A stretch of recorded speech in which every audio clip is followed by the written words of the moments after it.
And we're hot. Back in the studio. Cool studio. Yes, it's been very hot. And I guess we're just thankful we got power. Hey, I had to sleep in the studio. This is the only thing I had air conditioning in. Yeah, y'all honeymooned in here this weekend, huh? Well, I don't know if you call it honeymooning. She was on a roll-away bed over here where we're sitting at, and I was on an army cot. Well, the dogs, right over there. The dogs look comfortable. The dogs was with her. Apparently, they crawled up in that bed with her. They couldn't get in the cot with me. So I'd have knocked them out of there anyway. Hey, a dog, I'd put them down yonder in their kennel to begin with. If you're in our local listening area, we hope all your property's good. Know a lot of trees went down and people had roofs blown off and sheds torn down. And well, my old house, 2 houses down, it blew a piece of metal off the back corner.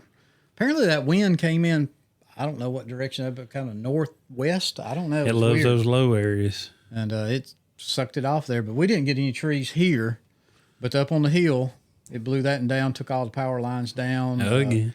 And Tim, the neighbor over here in the blue house, you know, he went to pick up his, I don't know how old his son is, 3-4 years old. We've been over there playing with the neighbors on their little beach they built. And only the storm come in as he was going home. Apparently it hit hard right as he was leaving. And he was flying down that hill that goes to his house over there, and the power lines was down. He didn't know it. I say down, they must have been high enough off the ground. It grabbed one of his front wheels and flipped him. Threw him and the kid out of the side-by-side. And then the side-by-side rolled over on him, trapped him, had one of his legs. He couldn't get out from under it because his wife called me. I was in Gardendale at a funeral. Right. And I said, you shouldn't be calling me. You should be calling 911. That'd be a 911 question. Yeah. Well, I said to hang up and call them. She said, well, if you were at home, I know you could get there before they could. Right. And so anyway, I think another neighbor went over there and got him out from under it and all. And that's a cursed side-by-side. Last year, he caught it on fire with fireworks. He set some fireworks back there that wasn't out. He may want to do some trading. I thought about trying to buy it from him, but being cursed like it is, I don't know if I want. Yeah. So, but all in all, it's been a nice been a nice week. Air conditioning in the house now, power back on. Yep. I think I went through about 20 something gallons of gas in that 49 hours. I was in the dark. We were out about 4 hours. Yeah, so. My dad said, yeah, power went out here for about 15 seconds. Yeah. I said, well, you can't even count that. Yeah. Well, he's in that big town, man. Oh, I know, all 700 of them. Yeah, man. I don't know. That's when I lived there. It's probably less now. But I'm excited about this show tonight. Yeah. I'm ready. Why don't you bring him on in here? Well, tonight, guys and girls, we got Preston Vanderford that owns IronHorse GunWorks out of Loretto, Tennessee. Is that correct, Preston? Laredo? That is correct. Loretto. Yeah. Loretto. Or Laredo, however you want to pronounce it. However they can get to you with their firearms, huh? That's right. So, give us a little bio on how you got started in all this and how IronHorse GunWorks come about. Well, always, my dad always been a pretty avid gun guy. Always, grew up shooting guns. Dad always had, 150, 200 guns. So guns was just like, big part of my life growing up. And he's always done industrial epoxy flooring. He's run a flooring business, since he was about 20. And when I was like a freshman in high school, he was just got an idea. He's like, hey, I think I'm going to buy this building out town and open up a gun shop. Because, we have a big sporting goods store here in town that sells guns, but there was no gunsmiths anywhere. So he just went all in on it. He went and, got his gunsmithing degree and bought a building and started a gun shop, mainly a gunsmithing shop, but obviously buy, sell, and trade guns and whatnot. And, I was already in high school, so I was working up here when I got off of school, and the gunsmithing was just like second nature to me. I just took right off with it. It was something that enjoyed doing, and I understood it, really good. So when I graduated high school, I went to gunsmithing college, and then I did that for 4 years, and then I went back and got my master gunsmith degree, which was took me about another year to do that. And then I went to Missouri and trained to get my hydrographics. I think they call it a hydrographic technician or something like that. I got those certificates, and then I started doing Cerakote. And by the time I was like 19, Dad pretty much was like, "Well, you're doing a pretty good job at keeping this place up, so you keep it going." So he went back on the road doing flooring, and I've been running this place since I got out of high school, and it's been going pretty good. I've didn't ever think I'd be, doing guns from about all 50 states now. That's impressive, really. I know we had talked to a guy that, comes in WTF every year, and he kept saying, I got to go, I got to meet my guy on his guns and stuff. And it's kind of a small world. It was, me and you talked about this. It was Wes Brewer, and come to find out you do all his gun work. So, yeah, Wes is a good buddy of mine. He is a turkey killer. He is. Yep. Yeah, so, we didn't get to hook up this year and go hunting, but we went to Mississippi last year with him, so we try to make an annual thing out of it.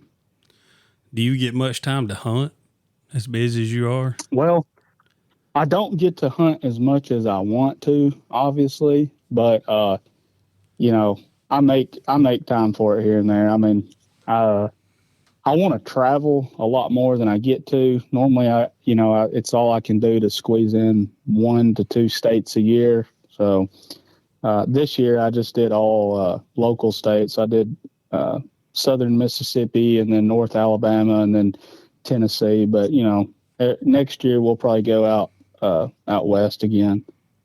But yeah, I don't get to hunt like Dave Owens, but I don't think anybody does. But luckily, I can kind of make my own hours, but during and luckily our seasons, don't open up till mid-April. So I've gotten about 70 to 80% of all the turkey guns out of the shop by then. So I'm not just super held down by them in April, but that's still our busiest time of the year. What's one of the most common things you're doing to a gun for somebody? Say I just brought you my gun in and said, make it shoot better.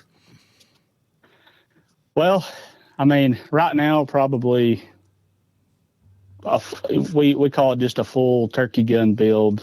5 or 6 years ago, it was basically just throwing some camouflage or Cerakote on there, but I don't know if it's just the way that I'm known for now, or if people's just gotten more into doing custom stuff to their turkey gun, maybe a little bit of both. But most of the guns that I get in now, people are doing about everything that you can name to do to a shotgun, not just Cerakote or camo dip. We do a ton of machine work on them. Optics, we'll even take them out and pattern test them, find the choke in the shell that shoots the best. So we do. The sky's the limit, really. You can dump as much money and time into a turkey gun as you want these days.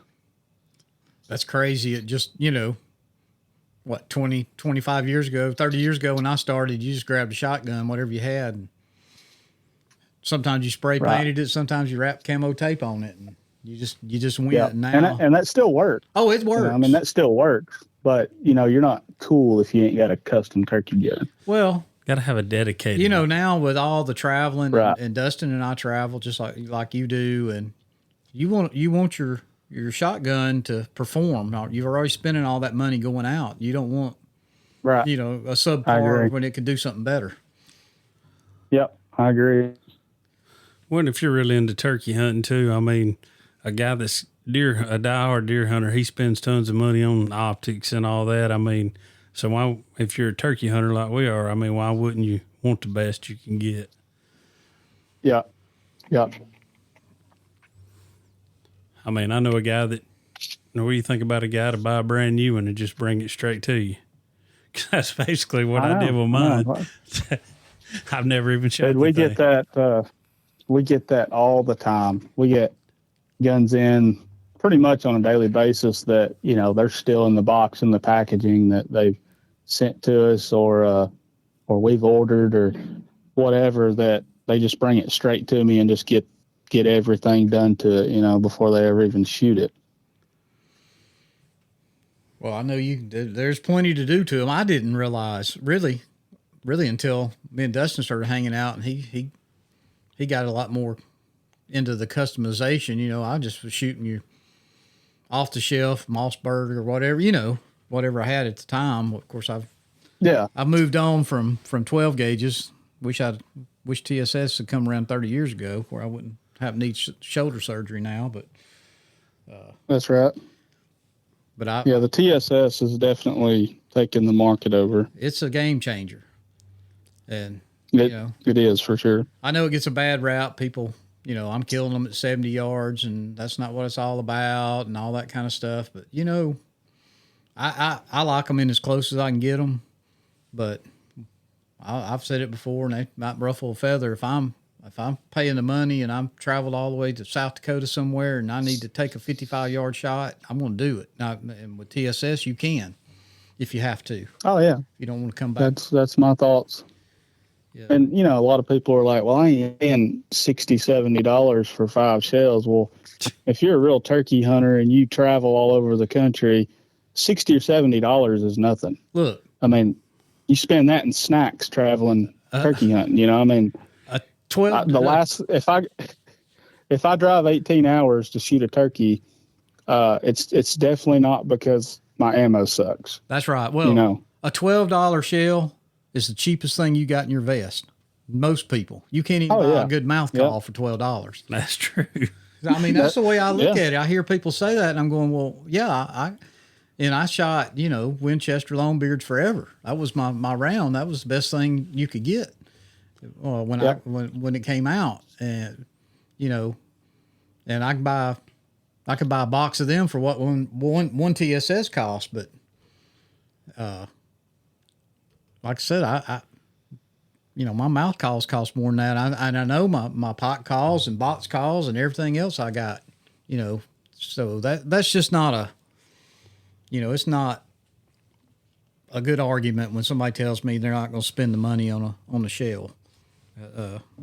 It's not a good argument, especially when you got all the performance data showing what it'll do. I'd much rather, if I'm going to take that shot, might be a little longer than I want to. I know this will do it where the other ones, you know, you probably going to wound a bird or he's going to run off and die and you're never going to find him. So So I had a perfect example. I had a guy come in my shop about, I don't know, it was right in the middle of turkey season, so it was like mid-April, and he brought in a Stoger 30-20 20 gauge, and he had a red dot, and he was wanting me to drill and tap it, put a red dot on, and he said, my grandson, he's missed 3 or 4 turkeys, so I want to get him a red dot. And I said, well, that's a good idea.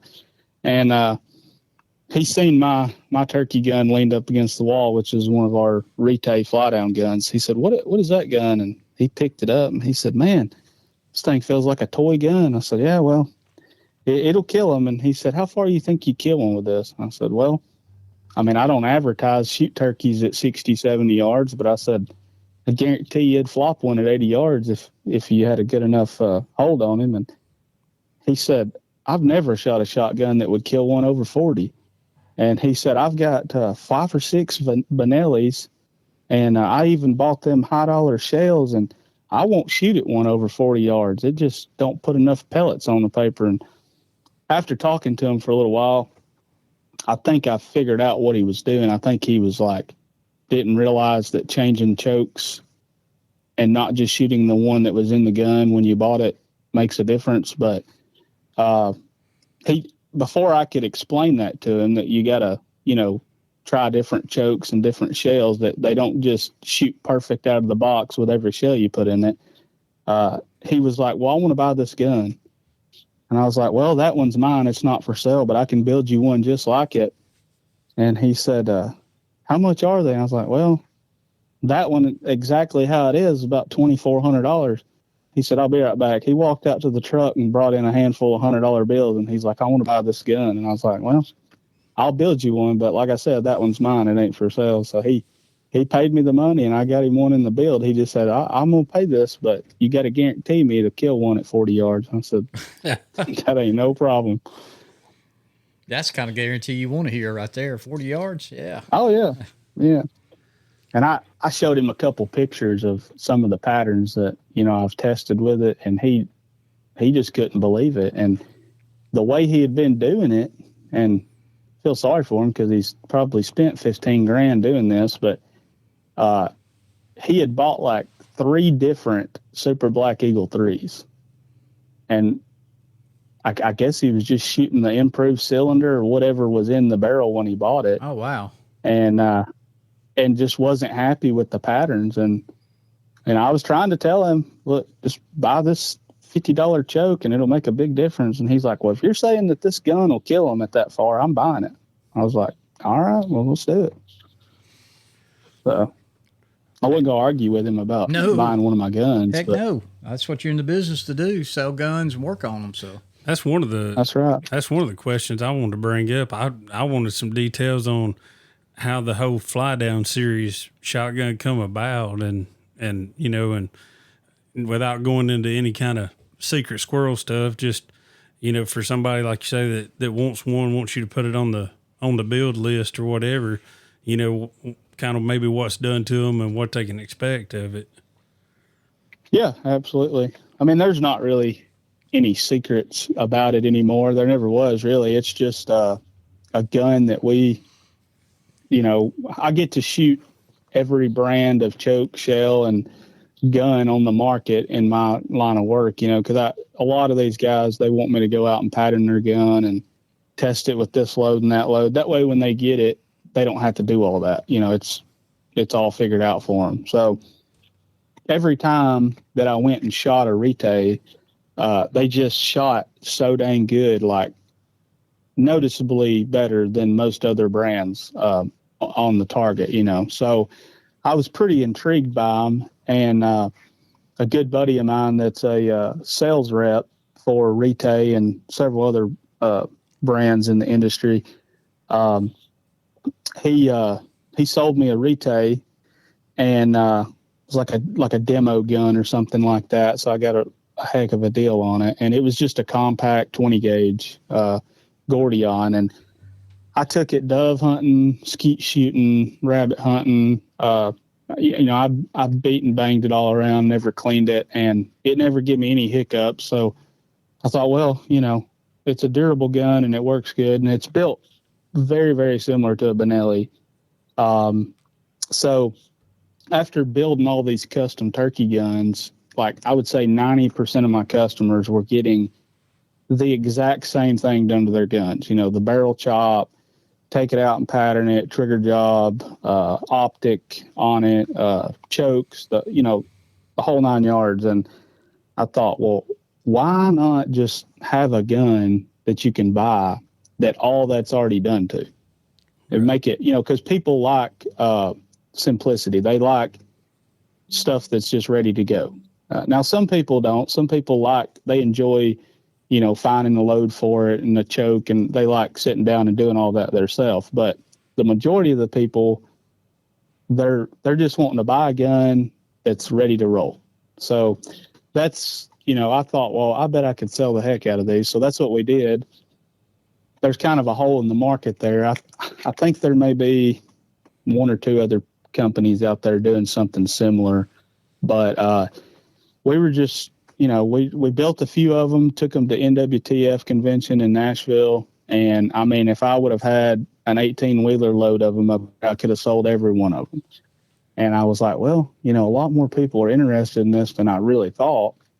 So we just started building them for people, and I still haven't like officially advertised them like hardcore yet, because I'm trying not to get just any more backed up than I already am, so kind of word of mouth and just pictures on Facebook is kind of all the advertising I've been doing on them. But we do about everything to a gun on that build that you can do. I mean, we chop the barrel down. We do offer a couple different barrel lengths.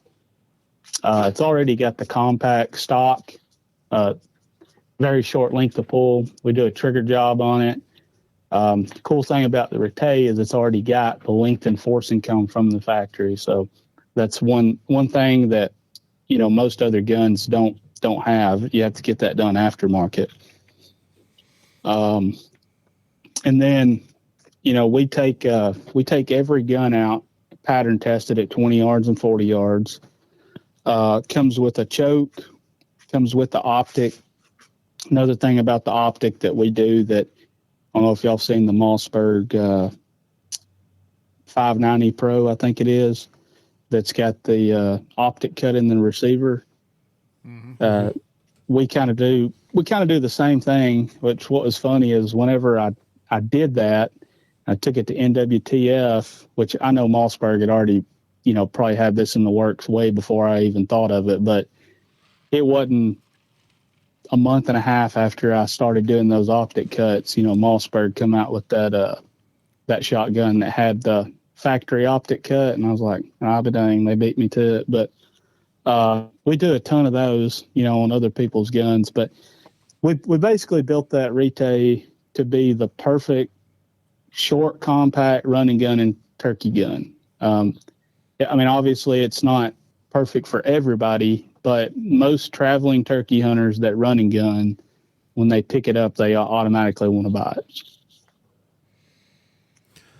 I've been fortunate enough to put hands on one. His was there when I was up at his shop. Hopefully Anthony will get to make it up there with me when I come pick my gun up and drop my other two off, so he can take a look around your shop and everything. I know you guys, because of all the schooling you just told us about, I know you do Cerakote, hydro dipping, all this stuff. You've got an indoor range there as well? We do, yep. It's just open to the public. So how long is that range? It's like 17 yards is about as far as you can get in it. It's not, it's primarily like a pistol based range, but I tell people if you can fit it through the door, you can shoot it back there. Our backstop is way overbuilt. But as far as the length of it, it's not, a lot of times I'll take the turkey guns back there and get them zeroed in with birdshot, and then I'll take them to my house, which is like 2 miles up the road, and I can shoot them at however far I need there, and we'll get them zeroed in at 40 at my house. But there was something else I was going to say about the fly down gun that I forgot about. I know what it was. The barrels. So when you buy a Retay, it's got that little tag that says, what makes our guns different. The barrel, scan this little QR code. But what Retay does that a lot of other manufacturers do not do is they CNC drill their barrels.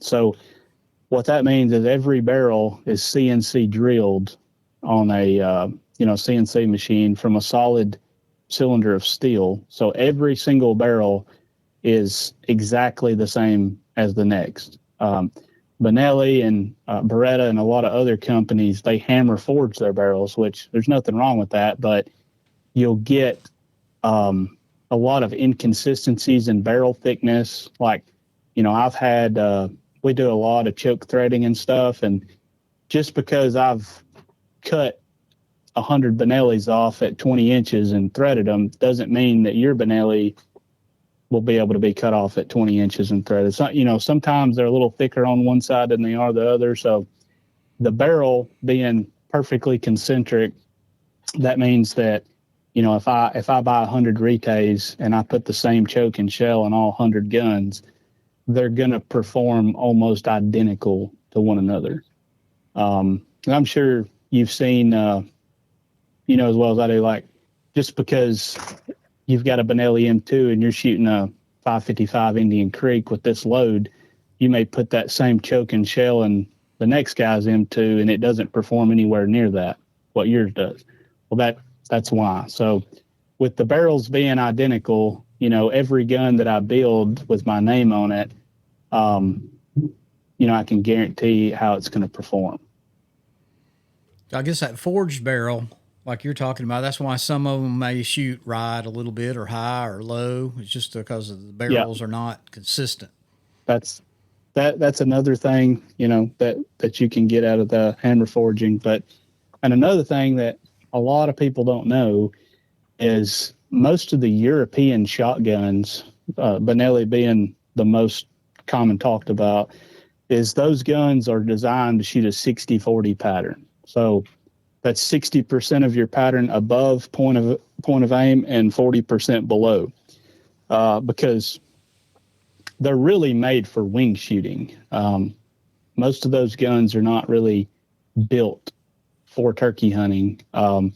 So whenever you aim with one of those guns, I guess the way you're supposed to do it is you're supposed to put the bird on top of your bead, not cover the bird up with the bead. So when people, you know, they go spend $2,000 on a Benelli and they take it home and put it on sandbags and they are covering the bullseye up with that bead and they're getting a high pattern, well, they, you know, call Benelli, well, my gun's shooting high, this and that. Well, it's nothing wrong with the gun. That's just the way it was designed to shoot. So if you want your pattern, you know, centered up, point of aim, point of impact, most of the time on those guns, the only way to fix it is put an optic on it or some adjustable, you know, fiber optic sights or something. But we get those phone calls every day, and I have to explain that at least twice a day. Well, excuse me. That makes a lot of sense. I mean, that's why I went with a red dot shoot back in the early 2000s, I guess, just to get that, you know, consistency. I didn't have an adjustable rear sight or anything. I had fiber optics on it, and of course I'd knock them off. It seemed like every time I went hunting, I'd hang it on a limb or something. So I'd put an aim point on mine years and years ago. Of course, it's came so far. I mean, now it's looking back at my old aim point scope I got down there, for lack of a better word for it. That's what it was. You know, it's like something like a Model T compared to, you know, a new Ford F-250. Oh yeah. So yeah, the optic world, especially electronic optics. I mean, that's probably one of the most advancing things out there on the market. I mean, they're kind of like cell phones. If you've got one that's a year old, it's an antique. You know, they just keep getting them better and better. Well, mine's going to have to get more than a year old for what I paid for it. So I'll give it 2-3 years. But, that's right. Yeah. Well, I mean, the battery life is what has impressed me with all the newer stuff, from the Fast Fire 3s to this Vortex. I mean, it's just, I used to carry batteries, and I still do, just in case. But I'd always have one or two in the case and one in my vest, you know, just in case something happened in the woods and the thing died on me. And matter of fact, I had one die on me. Yeah, I haven't. Not this season. I change mine every year, but I change it before season every year. But I mean, they claim to have I think it's 50 or 55,000 hours, which comes out to like 8 or 10 years, which seems kind of not believable. But I can tell you for sure that's what I do. And I did hunt a lot, and I hunted a lot. We had traveled. God, was that the year we went? No, we went to Oklahoma and stuff. But so it was on. I mean, when we go, we don't generally. We may take a break for lunch, but we hunt. We're not this daylight to 9 o'clock and then come back at 4 o'clock. We're in the woods. But I had mine right. Oh, I guess the last turkey I killed that year was in Tennessee, and that joker died on me. I had to, for lack of a better word, shoot from the hip. I just centered him up in there. I didn't have no dot to go by. And, yeah, I mean, that's he was close enough. He was plenty close enough. I mean, they were inside 20. It was almost in your lap. Probably Me about and 10. Dustin was side by side. You was probably 5 yards closer. You was a little bit ahead of me, but yeah, I mean, and that battery was brand new at the beginning of the season. Of course, season comes in, I guess it was March 25th, so here. And What optic was that? It was Fast Fire 3, Burris. Fast Fire 3. Mm-hmm. Yeah. Yep. That's probably still one of the more popular ones on the market. I love it. It would be on this Affinity I got now if I hadn't decided to go with this Vortex. I just like how it mounted, and I can mount it flush to the receiver and get it low on the gun. That was one of the reasons. Pretty much. I kept a rail on the other one so I could get it up over those sights on that barrel that I was telling you about earlier when we was just chatting. So yeah.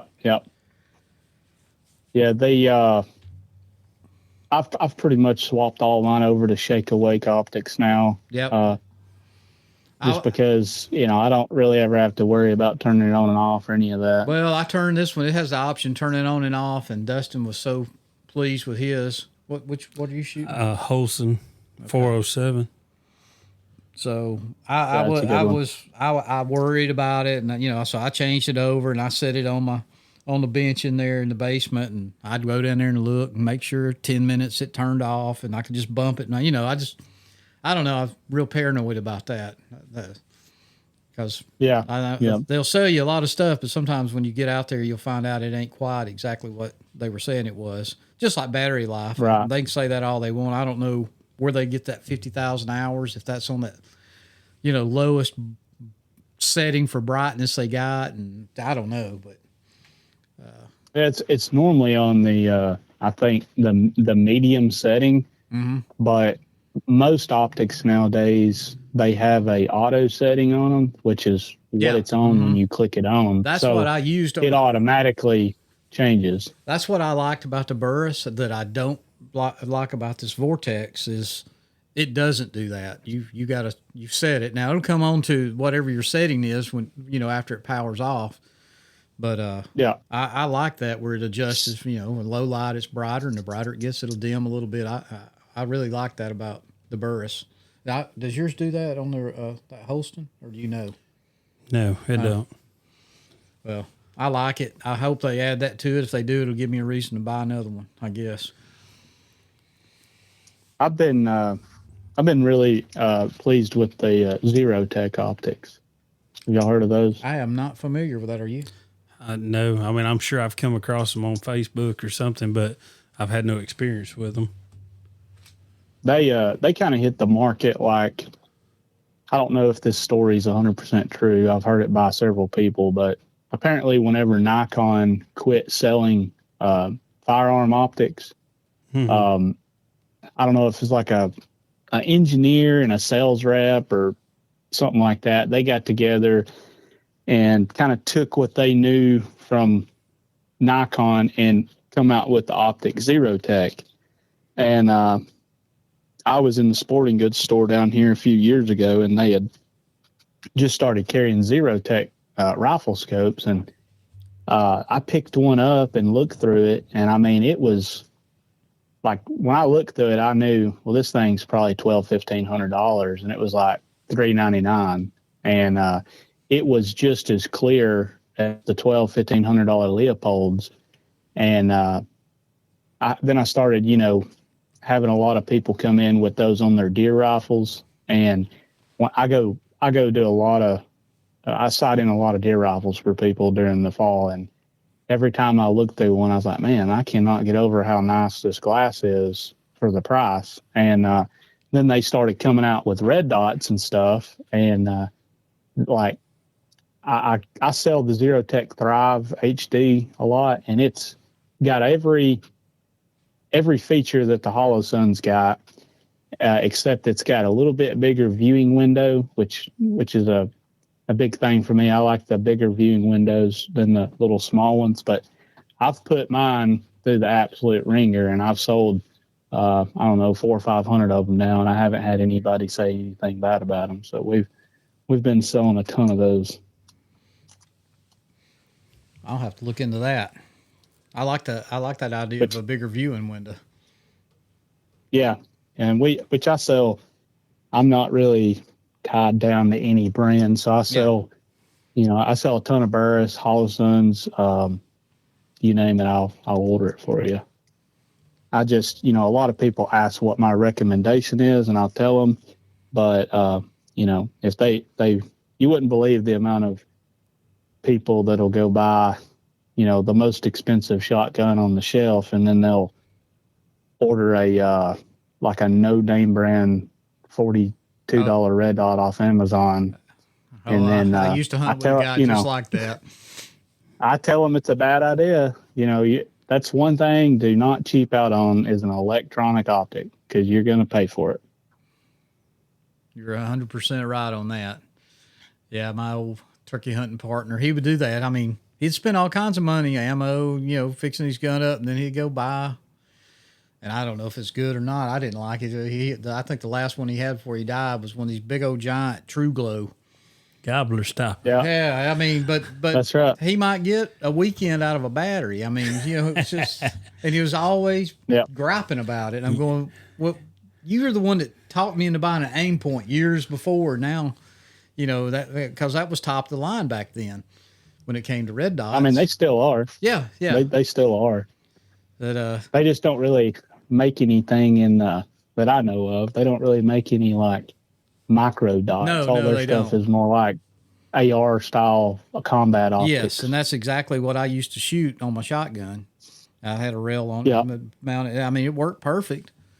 Got good battery life too back then, even for those. But I don't know what happened to him. He just got, the older he got, the cheaper he got. I don't know, and I guess he'd like to gripe because he would. It wouldn't be a Sunday afternoon. We might hunt Friday, Saturday, and Sunday morning or whatever before the battery dead again. So I think there's a lot of truth to what you just said. The older you get, the cheaper you get. Because I'm telling you, most of my old timer customers, they like, I don't know if they haven't been to a gunsmith in 40 years or what, but like they'll come in and be like, I need to get this cleaned. And I'm like, well, it's $65 for a cleaning. And they're like, well, I didn't give but $100 for it. Yeah. I'm like, well, I think it's 2025. I think that you hit the nail on the head. Now I'm an old man. I mean, I say that I'm 60 years old, but I've never skimped when it come, to buying anything. If I'm going to buy it, I'm going to try to buy what I think's the best. If it's a shotgun, a pistol, or even hunting clothes, I'm going to buy what, I don't mind spending the money. But somebody like my dad that's 80 years old or nearly 83, and he bought, when he bought his old Remington 1100, he paid, maybe $125 for it. I don't know. And you talk about, doing anything to it or having it worked on, and he'd stroke out. Well, that's more than the gun cost. And things change. A loaf of bread don't cost a quarter no more. So that's right. A gallon of gas ain't a dime or 15 cents or whatever he told me it was the first time he bought gas. So, that's how I try to relate things to people, even in my field. It's not, when just 10 years ago, I could put I do heating and air conditioning on a heating and air conditioning company. And I could put in a standard 3-ton system for $5,000. Yep. You look if you can get it for under 15,000 now. I mean, that's just the way it is. It's just that much in 12, 13 years. So it's wild. I've watched I've been doing this for since 2012. Really like 2010, but I've watched prices on stuff, just gradually keep going up. And it's even people that haven't got a gun done from me in 4 or 5 years, like used to. I think I charged $125 to Cerakote like a barreled action, and now it's $250. Guy was like, man, you went up since the last time. I was like, well, yeah, a box of rubber gloves that I use 10 boxes a week, they're $40 now, and they used to be $9. Yep. So, you got to go up. Yeah. I mean, that's what I tell people. I can sit on this dock down here in front of my house and fish and go broke. I'm not going to work and go broke. So I mean, you gotta Yep. covering expenses. Don't buy groceries. Yep. So For sure. Yep. Well, if somebody wanted some custom work done right now is when they need to be getting it to you, I guess. Yeah. Don't wait till the last minute. I would say, all through the summer months is going to be the best time to get one to me, because I'm going to try to do a better job at keeping up on like the numbers of guns that come in and out of my shop, because a lot of times, somebody just walks in with a gun and I fix it right then and it goes back out. I don't, if it doesn't stay here overnight, I don't have to log it into my computer system. So it's hard to keep up with the actual number of guns that I do a year whenever, we get them in every day that are in and out in the same day that we don't count. But normally around Christmas time, I've got between 500 and 600 guns in my shop. holy cow! And I would say 80% of them being turkey guns. So, all I tell people, which this is, I don't just hold to this, but most of the time, because it depends on the job, I'm not going to put you at the back of the line if you just need me to put a front and a mid bead on your shotgun barrel. But I tell people, if you don't have your turkey gun to me by Thanksgiving, I can't guarantee you it by March. And a lot of people think that that's ridiculous, but I got 3 guys here. Can't just hire anybody off the street and let them loose working on people's, $1,000 guns without training. And it takes a long time to train people in this kind of work, but 500-600 guns, that's a lot of hours of work for 3 guys. So, I've had many people that'll call me 3 weeks before season starts, and they're like, "Hey, I'm gonna bring my gun in and let you dip it and chop the barrel and the whole works." And I'm like, "Well, you're not gonna get it back before season, I can tell you that." And then I've had some people that seemed irritated by that, but they just don't understand what it takes to get all this stuff done. No, maybe you need to walk them back there and open up the safe or wherever you keep them at and go, this is what's ahead of you right now. Yep. And it's not just turkey guns that we do. I mean, we offer like a full gunsmithing services. So, we've at any given time, say if we got 400 guns in here, normally at least 50% of them are going to be shotguns, mainly turkey guns, but we do full restorations. We do a ton of house fire guns. We got a full machine shop, so we're always threading rifle barrels, drilling and tapping.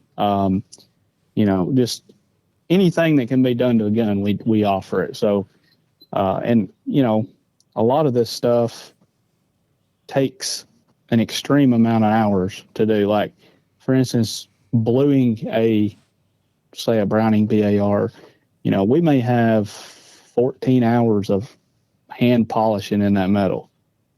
And when you got all that going on and you got 300 phone calls a day and a lot of customers coming in and out, it just takes time. And it's just how it is. People just have to hurry up and wait most of the time. Yeah. Well, people are notoriously procrastinators. And that's why when Dustin and I were talking, I said, this will be perfect having you on right now with turkey season ending. People, clean their gun, throw it in the safe or wherever they put it at, and won't think about it again until, like you said, 3 weeks before turkey season comes in. Oh, I'm gonna go get this done. Well, that's not the time. Now it's the time. And yep. Just like you said, and I was going to get you to expand on that too. Is, I mean, you do a lot more work than just on shotguns. I'm supposing you do handguns and, like you said, rifles and no telling what all you get into. I have no clue about this restoration and I guess fire damaged guns. I never even thought, I've never give that a thought. No, me either. As far as I guess, Yeah. I guess there's a lot of that, house fires and that kind of stuff. The fire house fire guns, which we do several hundred of those a year, and most of the time it costs significantly more than the gun's worth to get it refinished. But normally those guns are like something that can't be bought again, like grandpa's old shotgun or a lot of their father's value. gun, or sentimental value. So I guess that's got me a lot of business, house fire guns, because I'll post before and after pictures, a gun that looks like a piece of charcoal, and then we'll post a picture of it when we get done with it. And a lot of times, just depending on the circumstances, how bad it is, a lot of times we can make it look brand new or better than new. And I've had people like say, well, you're lying, that's not the same gun in the picture.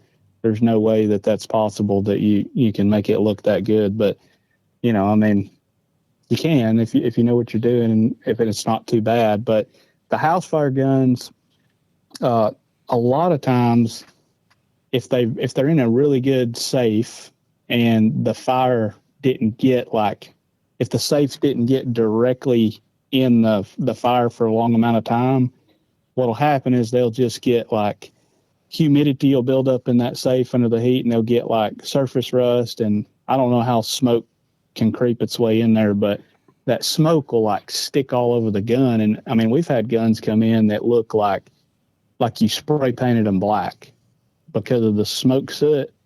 And you put enough elbow grease into it.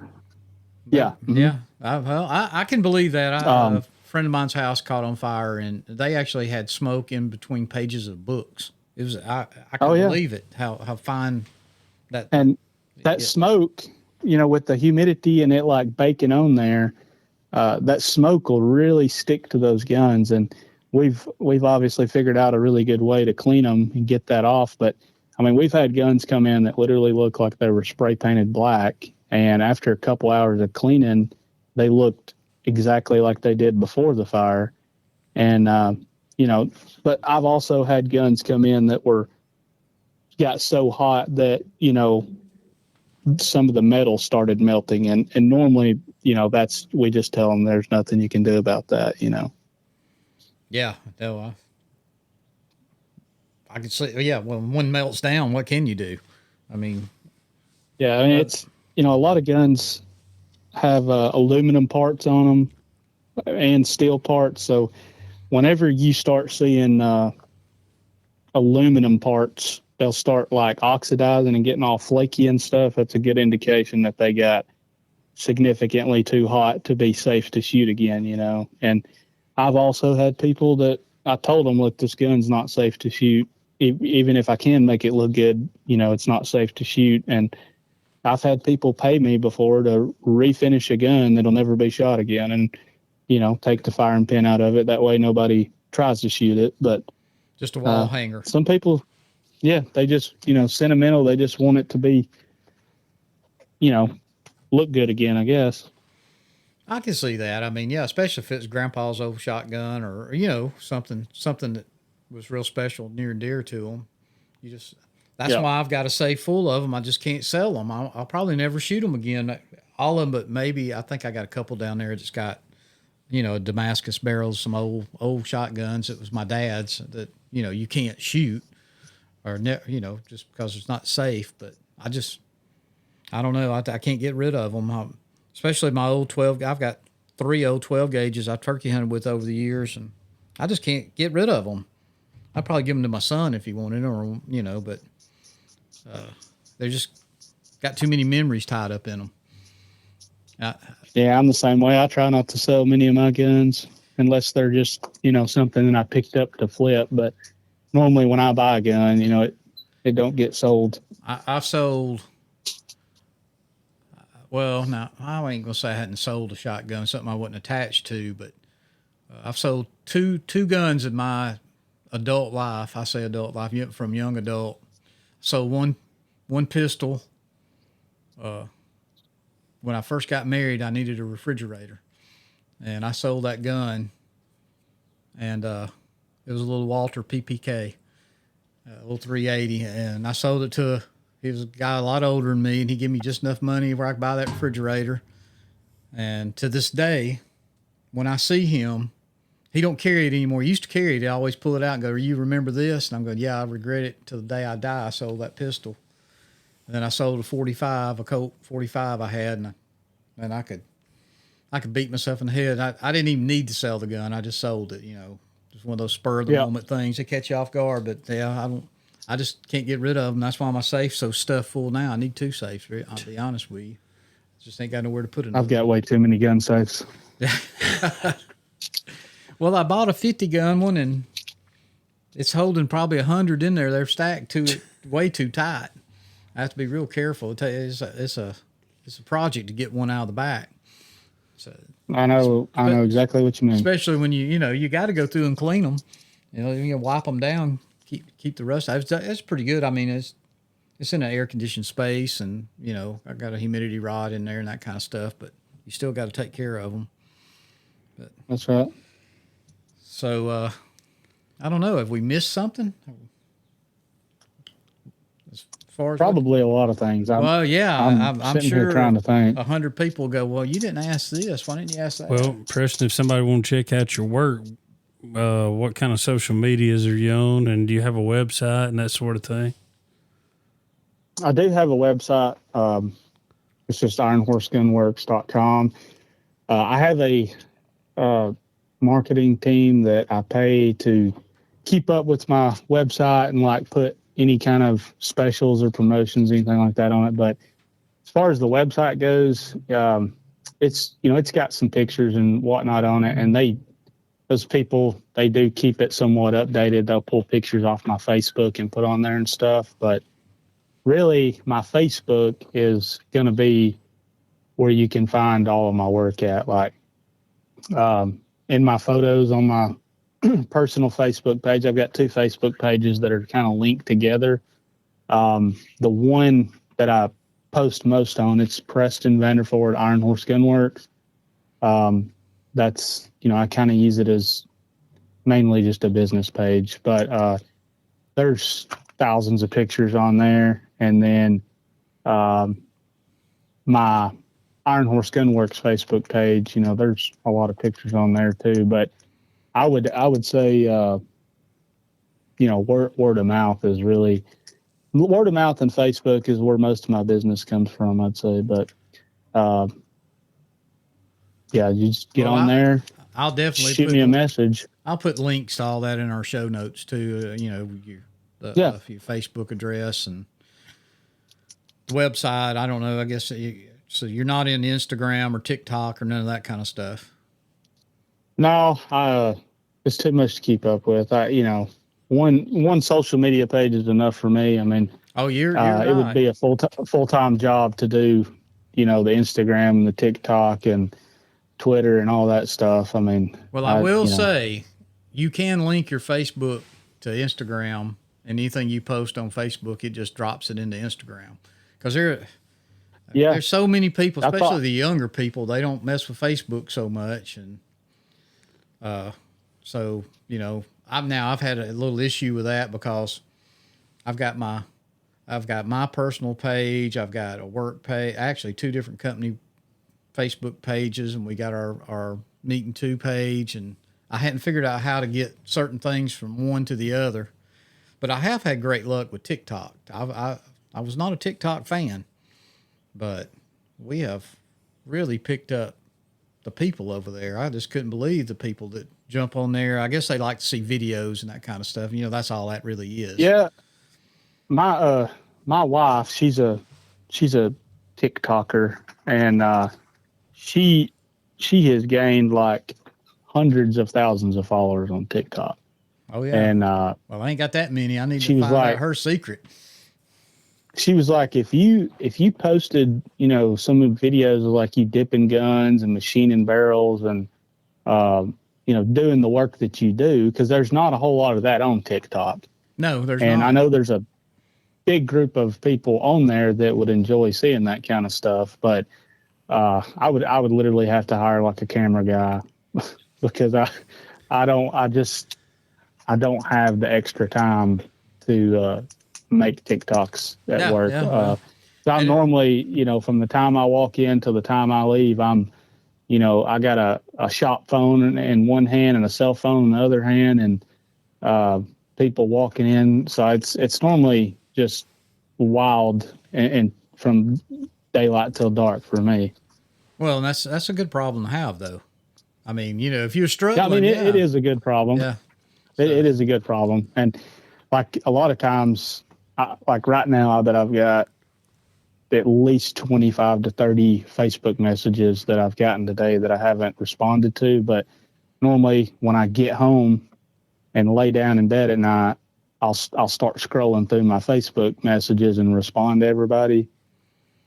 Because if I responded to everybody while I was at work, on top of the phone calls that I get on the shop phone, and on top of the customers that come in, I wouldn't even get to pick up a gun. So I try to just do all that when I get off work. Well, I sure wish I'd known it was that kind of business. I may have directed my kids into that a long time ago. Yeah. So, or I might have got into it. Like,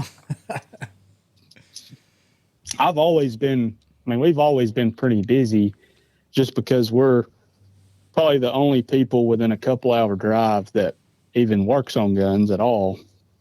And then the amount of services that we offer, we try to be like a one-stop shop.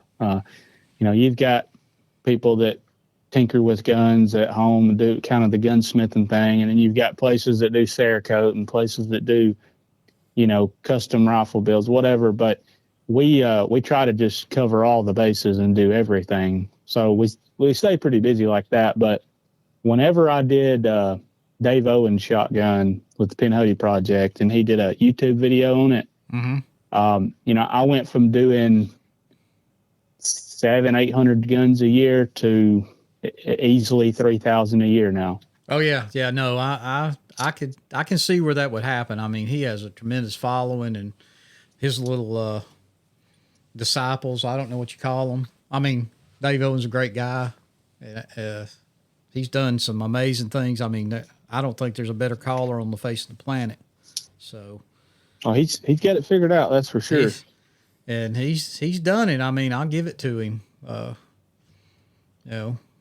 Maybe I feel I know what jealous sometimes, but it's just the Dave Owens fanboys. I mean, there's some of my customers, I kid you not, and this, I'm not exaggerating at all. Like, I get so many guns in the mail that literally the note I tell everybody, put a note in the box with your name, phone number, email address, and quick description of what you want done to it. And we'll, obviously give you a call and go over the details before we do it. But I get a couple hundred guns in a year, and there'll be a note in the box with nothing on it but "do like Dave Owens gun," and that's all that'll be in there. And then I have to call them and figure out which gun they're talking about, because I've done several guns for Dave, and you never know which one he's going to be holding in the video. So I think he's a great guy, and I'm not one of these groupies, like the young guys, and there's a lot of younger ones out there.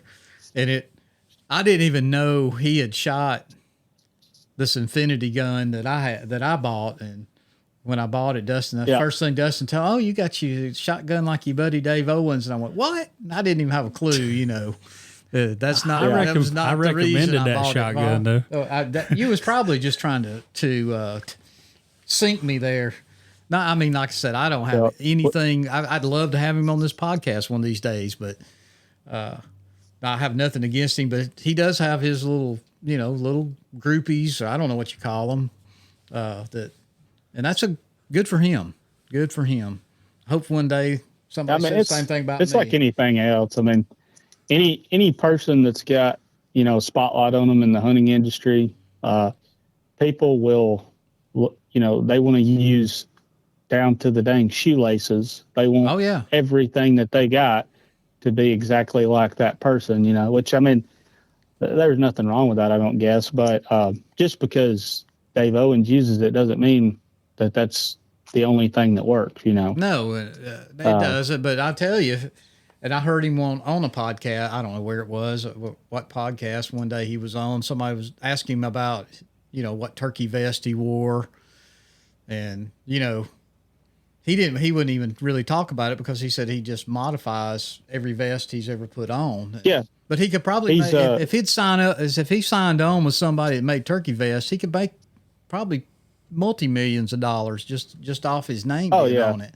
Yeah, but he said he wouldn't do that, which I'll give him credit for that. He's been shooting one of my fly down guns for a couple years now, and he's not sponsored by me or Rite, which I do all of his gun work for him, and obviously I hook him up on that because he has gained me a ton of business, by that, but it's paid for itself tenfold. But Dave, he doesn't push any brand really. If you'll notice, about the only thing that you'll see advertised by him is True Lock choke tubes and mossy oak. That's about it. He doesn't push gear and stuff like that a whole lot. And he could definitely make a ton of money like that, but he just likes to keep it simple, and one thing I've learned, I've been dealing with him for five years now. He's real picky about what he uses, as far as if he doesn't like something about it, he's just not going to use it, and that's just the way it is. And I don't blame him. He's in a position where he way. don't have to. I mean, it's, I don't blame him a bit.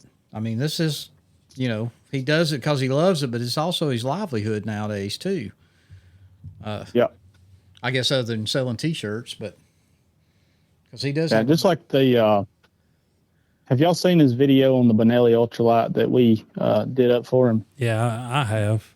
I probably didn't. So, before that video, I had probably had my hands on 2 ultralights ever. It was just not nobody bought Benelli ultralights. They don't come with, they're a upland game bird. Kick the pee out of you too.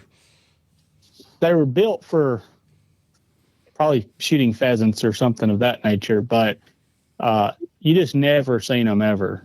And when we made a turkey gun out of that, and he did that video, I mean, a Benelli ultralight, we do so, as far as Benelli goes, we probably do more Benelli ultralights in the Benelli category than any other Benelli. And it's all because of that video, I think Benelli should send him a check. Just probably the guns he sold just because they saw that video. I mean, so hey, good. Yeah, he was sponsored. He was sponsored by Benelli for 2 years. Yeah, I guess that's when he was shooting it. It was. You saw him. That's all he shot, or that's what you'd see in the videos or whatever. So yeah. Now he's a good guy. I think I met him last year. We was at the World Deer Expo. I don't know if you're going to get down here for that. It's coming up in about a month. They're here in Birmingham. If you get a chance, you should come down, just walk around. They got it all. Is it a pretty big thing? Oh, man, it's huge. I mean, it's 2 floors. Is it like comparable to NWTF no, or not quite that big? It's not. I would say in a very scaled down version, it'll be just as crowded because it's a smaller venue. But right.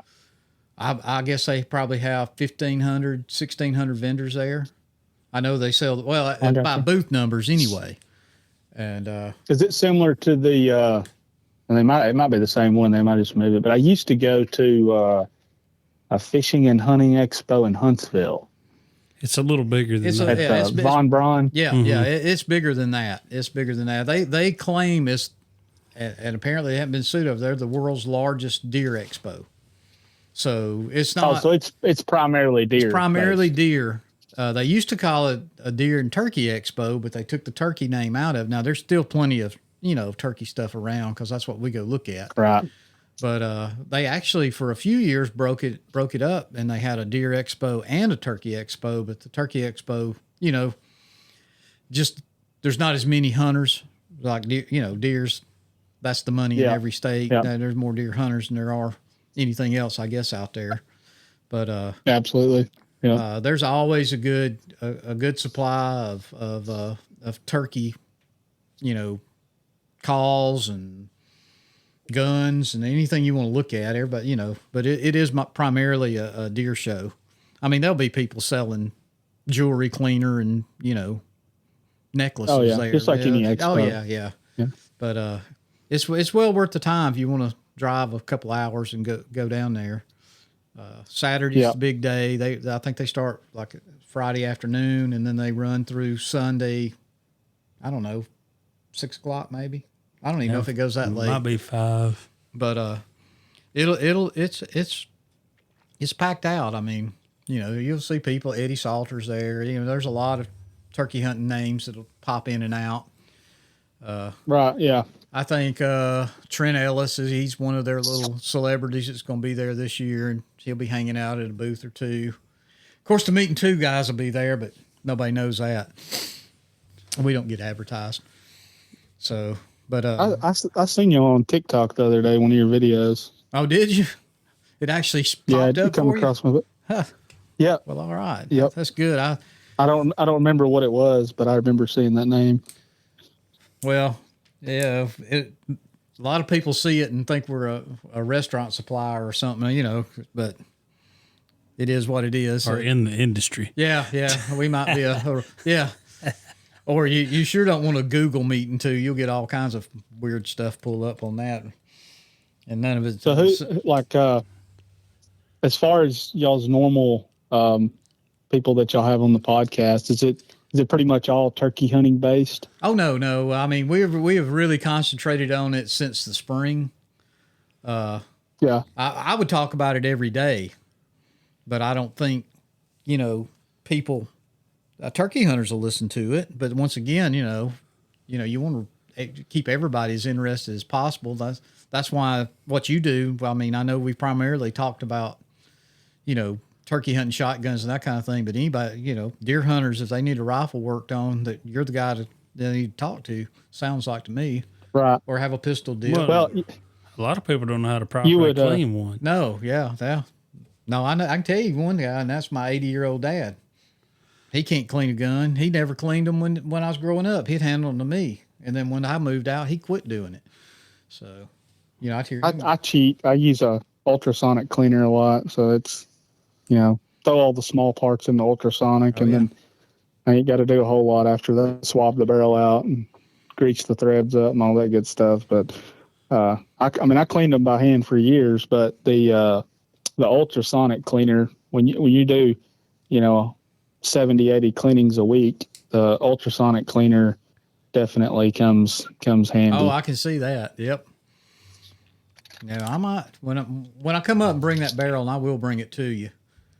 Regardless, one way or the other, even if I don't like it, if I'm going to sell it, it can't be sitting there with a piece of ground off exposed metal. But I'll keep it. I know I will. But I may have you go ahead and do a trigger job on the gun while you got it. If you can do me a Dave Owens trigger job. Yeah. Yeah. Absolutely. I keep those Benelli, so that the Franke takes the same hammer and trigger spring as the Benelli. That's why I really bought it, because it's basically a Benelli. I mean, pretty much. Pretty much. I mean, all the little differences to them, but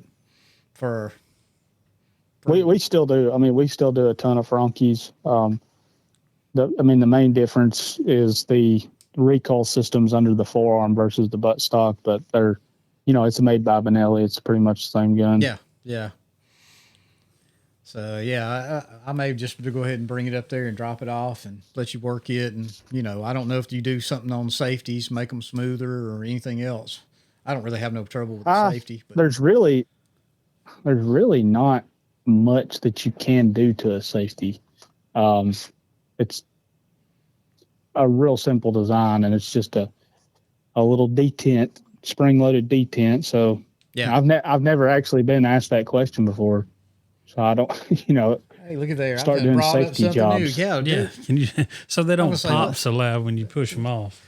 Well, I mean, you don't want a safety that would just slide over and fall, like a wore out one that just, you barely bump it and it comes off. But I have been sitting there, and it's probably me and my nerves trying to push it over, and it just seemed like it don't want to go. Are you trying to do it quietly? Yeah, be quiet about it. And, that's one thing I liked about my old Mossberg, that safety on top. This one. Oh, yeah. This Yeah, one, the ambidextrous safety. Yep.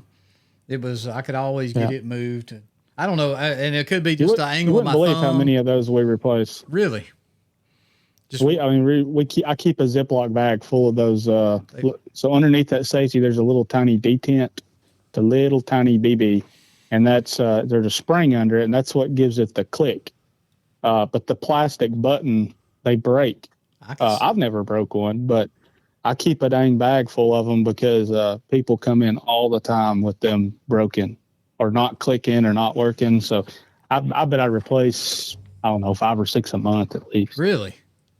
I've never broke one either, but I it's plastic, so I could see just over time. And they make I don't keep these in stock because they're like $40, but they make a like CNC aluminum one that's like got really good texture and stuff on it, and it's like a little bit oversized. But they make those. You can get them on eBay and whatnot. I'll be dog. That'd be the upgrade. There you go. Yeah. Well, I'm not having to worry about it. I'm not shooting that gun no more. But I will be shooting this one for a few years. I've got too much money invested in it. I can't have 3 or 4 or 5, 10 of them. I can't lay them out like Wes Brewer does every year. And when somebody asks him which gun he's shooting, and he lays like 12 or 14 of them out on his bed, I don't know which one you think I should carry. So I actually did one for Wes Brewer, a Franke. Took the sights off it and all that stuff. Mm-hmm. Just the same way you was talking about that you'd got yours done. Well, you'd have done it if I'd have known about you when I sent this thing off. I mean, I know I wouldn't have got it back in any more quicker time because it was February. But I was what I had done. I'll be honest with you. I had bought, or I had been waiting, and bought. Finally, they got them in stock, a vented rib barrel. I like a vented rib barrel. Some people do, some don't. And then when I got it, I called the guy, who we was talking about, and he said, "Don't cut that barrel. Send me the other one. Don't ruin that barrel." And so he said, "You're probably not ever gonna sell the one I was taking off." And he said, "That's the one to cut." And I said, "Well, crap! If I'd known that, I could have sent it to him in June, or whatever." But it was February, right? Yeah. And once again, just like you, he's just as backed up as you were or are. And right. I mean, I don't know to what extent, but I was saying, the just like I try not to put certain jobs in front of other ones. So like, obviously a full turkey build, like if you order one of my fly down guns, there's a ton of machine work, like a complete overhaul of that gun.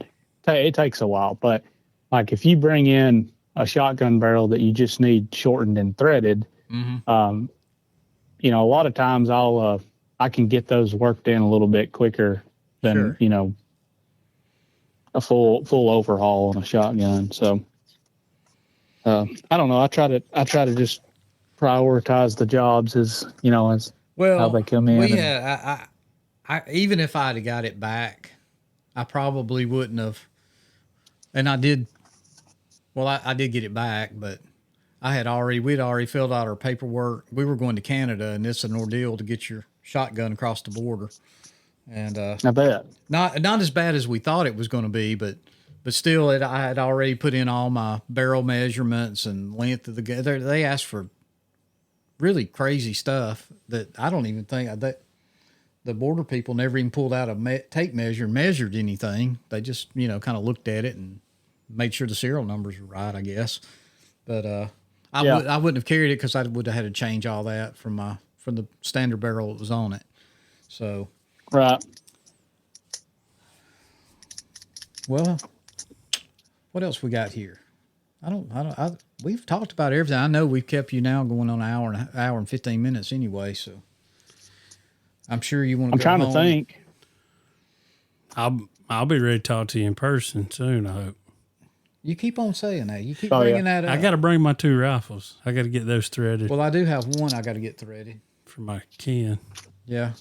Okay. I know. Soon as y'all hang up, I'm going to think of 15 more things that I forgot to talk about. But Well, we can always do a round 2 one of these days. Yeah, It ain't no yeah. problem.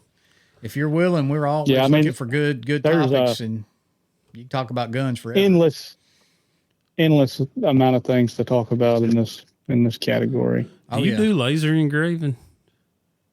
Yep, all the time. Which actually, my middle brother, he works full time here. He's the laser guy. You gotta be pretty computer savvy to run that laser machine, and that's not me. I can send an email and a text message. That's about it. But yeah, we do a lot of laser engraving. Actually, so we do a lot of like Henry Golden Boys with like the scroll work all over them and stuff. We do a ton of those. Do a lot of around Christmas time. We do a lot of case knife blades. Yep. Put names on it, stuff like that. But we do a lot like when we build rifles and we, order a barrel blank and machine it, whatever we chamber it in, we'll laser engrave the caliber on it. And I've actually had the ATF bring in stolen guns that the serial number got grinded off of. And whenever the ATF finishes up their, investigation and all that stuff, and they get it back to the owner, they will issue the gun an ATF serial number, and it'll actually start with ATF and then like a 10-digit number. And we've had the ATF agents bring in, I don't know, probably 8 or 10 guns now that after they're all cleared and ready to go back to the owner, they'll bring it in and have us laser engrave their new ATF serial number on it, and then they get it back to the owner. So that's pretty cool. That's pretty cool. I mean, if you got in the market for a used gun and you find one that's got ATF serial, it starts with ATF, you might, hey, that gun was probably stolen at one time.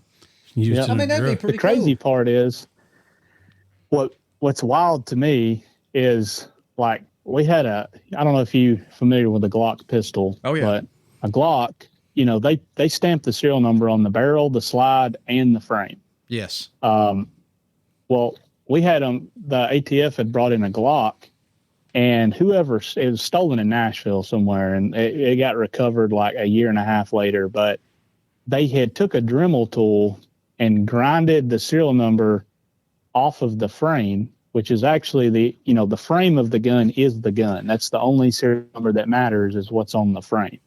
The barrel serial number and the slide serial number, that doesn't matter. So they brought it in, and whoever stole it, they didn't touch the serial number on the barrel and the slide, but they did grind the one off that was on the frame. And I was like, well, we know what the serial number is because it's still on the slide and the barrel. Why don't we just re-engrave the original serial number? No, we can't do that. You got to put an ATF serial number in it. So wow, we, had to do that, which that didn't make any sense to me at all. But that's the government for you. Their rules. Yeah. But, they, one thing that blows my mind with them is when they get a gun that has been stolen and it goes into their, where they test it and check the riflings on it and all that to make sure it was never in a crime. They take a little handheld Dremel tool and they engrave a case number on the side of it. And it doesn't look good at all. It pretty much like it's permanent. You're not really going to get it out, but they'll take a gun in mint condition and just take a pencil grinder and grind a case number in it. And now when the owner gets the gun back, it may have looked just like it did whenever it got stolen until the ATF, you grinded this horrible look. Yeah. Yeah.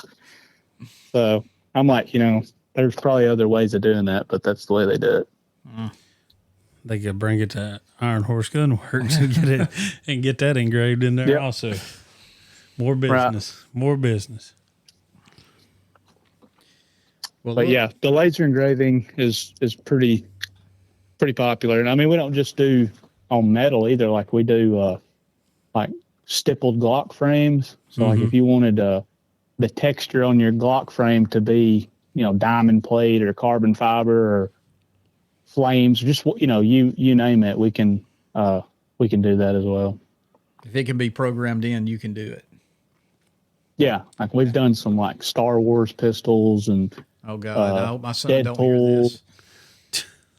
I done. got a 34-year-old son that he's a Star Wars nerd. I've never even seen a Star Wars movie. Me either. He is crazy. I haven't either, but we've done a bunch of Star Wars guns. That's crazy. But to each their own. I'm just happy we live in a country where we can do whatever we want to for the most part to our guns. Or That's right. At least have them. So. Like I have people come in with the most craziest, insane things that you could ever imagine to paint a gun up like. And the only thing I've ever charged extra for is putting anything Alabama roll tide on the gun. Oh, now calm down now. Don't be a hater. You ain't doing that houndstooth engraving on there? Yeah. Come on now. I've dipped a couple guns in houndstooth, and they looked absolutely horrible. Well, I mean, look, I've got underwear, that has been around. Oh wow! I guess they're antiques. It took so long for Tennessee to finally beat Alabama. So, I had 3 dogs. Yeah, I had 3 dogs die waiting on Tennessee to win a game. So, Hey, it got so bad for a while. I'd be telling people Tennessee's gonna be good next year, because I would hear that every year. That's what I say. Next year is our year. Yeah. Next year. Listen, just enjoy it. I told my kids this their whole life, because most of them, they grew up in, that Saban era. They didn't know what losing was. Well, I've been through it, Yeah. We went through it. I went through it when Bryant retired. And, then we went through all those dark days and finally had a ray of sunshine in 92 when Gene Stallings won a championship. And then it was basically dark days again. Yeah. I don't know how many coaches they ran through. And I'm going to tell you right now, DeBoer is not going to be their head coach for it. He won't be there long. He won't be. If he don't win this year, they'll be looking for somebody else anyway. So Tennessee got a great shot at having a good run because they've got a fine coach. I think a lot of that guy. I love him. He seems like your, common everyday guy to me. So I really like him. Now I don't know what y'all have done on quarterback situations since that guy, y'all's high paid guy, or left for more pay or whatever. That's ruining football. I don't either. I'll be honest with you. I'm not like a huge sports fan. I watch Tennessee Vols football, and that's about it. Like I don't get all off in the weeds about it. And honestly, I'm just not like diehard fan. I watch that, and that's about it. Dustin didn't even watch a game. Was it this year? I made it through 1.5 games, and I said that's it. He was boycotting them for some reason, but I'll watch football. That's about it. I listen. This is how I feel about all of them, and I'll root for Alabama, but I'll root for Tennessee if it's an SEC team. If they're getting to the national championship, I'll root for them to beat Ohio State every time, or whatever. That's right. But if I was broke down on the side of the road, and this is how I look at it, if I was broke down on the side of the road and on fire, and that team bus come rolling by, they're not going to stop. They're going to drive right on by me. So, they don't care about me. I'm not going to care that much about them. So, win or lose, I enjoyed the winning when it was going on, and, that time's over. We're back to where we was, before Saban got there, and I don't think you'll ever see another one like him. I just hate all the pay because everybody was trying to make it to that next level. Now, I mean, these guys are making enough in college, more money than we'll ever make. Did you hear Georgia was paying their players this summer $20,000 a month not to get into portal? Not to get into portal. Yeah, I'm going down. I don't know. It's ruined. That's decent. That's decent salary for a summer job. Heck yeah! When they used to put you on probation, if some car lot hired you and paid you, a couple $100 when you was, sweeping the floor or something. So it's I don't know. We're off in the high weeds on that. See, we went down a rabbit hole I don't even want to get on because I get mad when I think about some 18-year-old kid demanding $3 million. Yeah, I agree. And his scholarship, and then he can just transfer when he wants to. And he won't be smart about it. Most of them be broke anyhow. So I'll place my order with them at McDonald's one day. Well, all right. Well, listen, we've been rolling on here. I think you probably want to get home, get you some dinner. I know Dustin hadn't been home from work, and I just barely got in a little ahead of both of y'all. So, I'm still at work. Well, I understand that too. So, well, anyway, we appreciate you coming on tonight.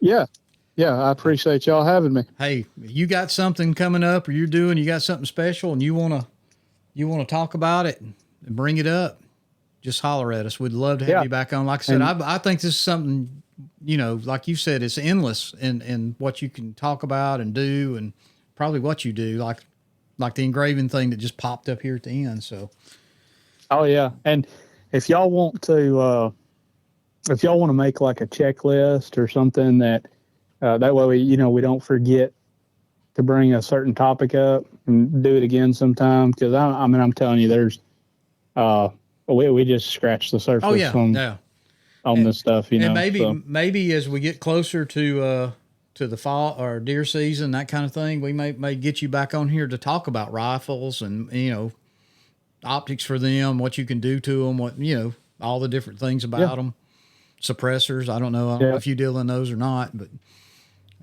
I don't sell suppressors, but I mean I deal with them on a daily basis because we thread rifle barrels like every day, just about. Well, shoot, yeah, for sure. The suppressor wait time is so short now. Like, used to it take, if you got one back in 6 months, that was fast. Now it's like, 4 days is about average on the turnaround time. Not for dust. The amount of suppressors is going up. Yeah, I did my application, I think the week before Christmas. I just said I'm going to buy myself a Christmas present, so I bought me one. And I actually had it in my hand right after New Year's. I mean, that's how quick that's pretty good through. So, yeah, hadn't got to shoot a whole lot. I did put it on my hunting rifle, and I got what'd you get? You put me on the spot. God, I should know when it costs $1,000. I'll have to look. I can't remember which one you bought. It's the one they sell at Vans. Yeah, I know. I know. I don't know. I'll let you know. I'll bring it with me when we come up there and bring my shotgun. But, well, there's a million different brands. There he is. I mean, there he is. Easy to get them mixed up. So, God, man. I got the Buck Commander is what I got. From Vans? Is it a Banish? Yeah, mine's a Banish Buck Commander. By Silencer Central? Yeah. Yeah, that's a good one. Yeah, well. I'm just a 60-year-old man that screws one on the end of his hunting rifle. And it did stop. As long as it don't make your ears ring when you shoot it, it works. That's why, you know what? I shot it. I wanted to shoot it. Now, I shot it in the range just to make sure, because we I had changed scopes or did something. But I did shoot a deer with it this year, and I've got bad hearing anyway, so I wear tetras all the time, or I always have hearing protection on now because I didn't do it the first 40 years of my life. And but I shot it without anything, and it was, you're always going to have that sonic crack or whatever, but it was so much quieter. And that's what even the guy there told me. He said, yeah, shoot it one time, you're going to be fine if you're shooting at a deer, if you're at the range where you're hearing protection. But it was well worth the money. I wish I'd had them 40 years ago before I ruined my hearing, because it sure makes it hard to hear a turkey when you can't hear at all. That's for sure. So that's what I tell everybody. I tell my kids, my grandkids, everybody, wear hearing protection, because one day you're gonna be like me saying "huh" about every third sentence. So, yeah, I've gotten to where I use hearing protection, like even if I go back in the range and I'm just shooting a 22. Oh, yeah. I try to wear my hearing protection, because if you shoot guns, like I shoot guns every day, 7 days a week, and you shoot them that much, and you think, well, I'm just gonna pop this 22 off a couple times, see if it's working right. If you do that, 7 days a week, that's gonna catch up on your ears. it will. Eventually. It will. I mean, it's like I had to. I get blood work done once a year, and I had just, for whatever reason, I was like, "Hey, can y'all check my lead?" And they looked at me funny. They're like, "What? What do you mean check your lead?" I was like, "Just check my lead. I play with bullets every day. I'm always touching lead." And sure enough, I was borderline lead poisoning. Wow. Jeez. And if I wouldn't have, and they were like really, it's like I had asked them a question that they didn't know the answer to. And they had to it took them like 3 days to call me back, because they didn't know what to do about it, And basically they just told me, like, try not to breathe it in and try not to get it in your mouth and stuff. But, thinking back, like I'll be, in the middle of cleaning a gun with the grime and stuff that's in a gun's action all over my fingers, and I'll just wipe them off on my pants and put a dip in my mouth, Yep. or go eat lunch and just wipe my hands off on a towel. And that there's a lot of lead particles involved when you're dealing with suppressors and cleaning gun barrels and all that. And for the average person, that's probably not something that you have to worry about. But I don't know, it just crossed my mind one day, and sure enough, it was pretty high. So. Well, that's I guess it's good you thought about it. I've never crossed my mind. I mean, it makes me wonder now. I've chewed on 1,000 pieces of split shot, biting them onto a piece of line. Oh yeah. Yeah, I've been doing that all my life, but I don't think that's what caused it. No, you're into the fine microparticles and stuff. I mean, yeah, I imagine it can probably get into your blood just through your fingers and that kind of stuff. That's what they told me. They said it's actually, I think I researched this, but like biting a sinker on your line is really not dangerous, but the breathing it in is the number one way. So like, shooting guns without proper ventilation is one thing. And we got a really good ventilation system in our gun range. And if there's not anybody in there, like if I don't have customers back there shooting, I'll just, if I got to test fire a gun, I'll just go back there and shoot it, and I won't turn the ventilation system on, because I'm only going to be back there for a minute or two. But, you do that 4 or 5 days a week, you're breathing that stuff in every time you do it. And I guess it'll catch up with you. So I've definitely been more cautious about it since then. 100%. You should be. Well, you're doing what you do every day. I mean, that is, you're just exposed more than the average guy ever would be. But hey, for sure, we appreciate you being on tonight. And like I said, we're gonna have you back. If appreciate you'll it. come back, we'll definitely get you on. Yeah, and absolutely. We'll talk deer rifles, and my switch hadn't flipped. A lot of people's has, but all I do is sit and think about turkey hunting. So, closer to fall and in the wintertime, I think more about, you get bored. That's all I deer hunt for now, is just something to get out of the house. So.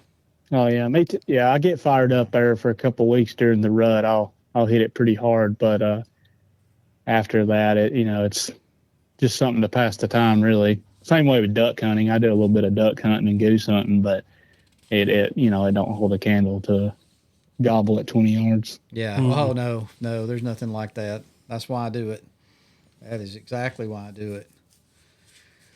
Well, Preston, I think we're gonna let you go so you can finish up work or head on to the house, and I think we're gonna do the same. Like I said, Dustin, he's in here. He come in here wringing wet. He ain't even halfway even thinking about getting home. He's been out in the heat all day long. I sit in the office most of the time myself nowadays, but I hear you. Well, Lord. I appreciate y'all. Hey, we appreciate having you on, and I look forward to meeting you, and we'll see you as soon as you call Dustin. I know we'll be up there. Yeah. All right. Well, y'all just let me know, and we'll get it get another one scheduled. Okay. I appreciate it. We'll talk to you soon. All right. All right. Thank y'all. You're welcome. Bye-bye. Now, that was interesting. I learned a few things. I learned a lot of One, we things. just talked to a master gunsmith. Smith, yeah. I mean, He got a 4-year degree he in didn't gunsmithing. he didn't go online and get his gunsmithing degree. What's that? What was that college that offered the gunsmithing online degree? I can't remember. When he said he was in Missouri, you know what the first thing I thought? No. I'm Larry Potterfield. Thanks for your business. I thought he went and trained with Larry Potterfield. Well, he didn't say he didn't. But Larry, he made his little studio because we got to go in and watch him shoot one. He invited us to come in there. That he's made a damn lot of money off of his little studio in there. Yeah. When them old eyes are floating and he's etching that down. If he can do it, anybody can do it. That's right. That's right. Well, I hope everybody enjoyed it tonight. I did. I did, man. I like I say. So if you're a turkey hunter and you want something done to your gun, now's the time to get it done. Sounds like if you're a deer hunter, Well, any of it, yeah. I mean, shooter, yeah. Don't wait till bow season to go carry your deer rifle in. It sounds like to me that man stays busy, and if he's busy, they're all busy. Because if they're any good, they're going to be busy. They're going to be backed up. And a gunsmith's hard to find. I mean, they're hard to find a good gunsmith. And I mean, ladies and kids or whatever. I mean, one of those fly down series they can be ordered, and you could get it for Father's Day as an IOU. That's coming up this Sunday. Yeah, Rebecca. Yeah. Yes. Father's Day's coming. Christian, Caleb, you guys, y'all could all go in together. Sarah, Hannah, y'all just get Papa. If you pooled your money, it wouldn't really be that expensive for all of you put together and get old Pop over here a fly down rete. Well, they have to think about all the money that Papa's put out for them over the years. Exactly right. So anyway, all right. Well, good deal. You got anything else? Nope. To all the dads out there, happy Father's Day. Happy Father's Day. I guess it'll be gone by the time it comes out. Well, happy late Father's Day. Yeah. So, all right.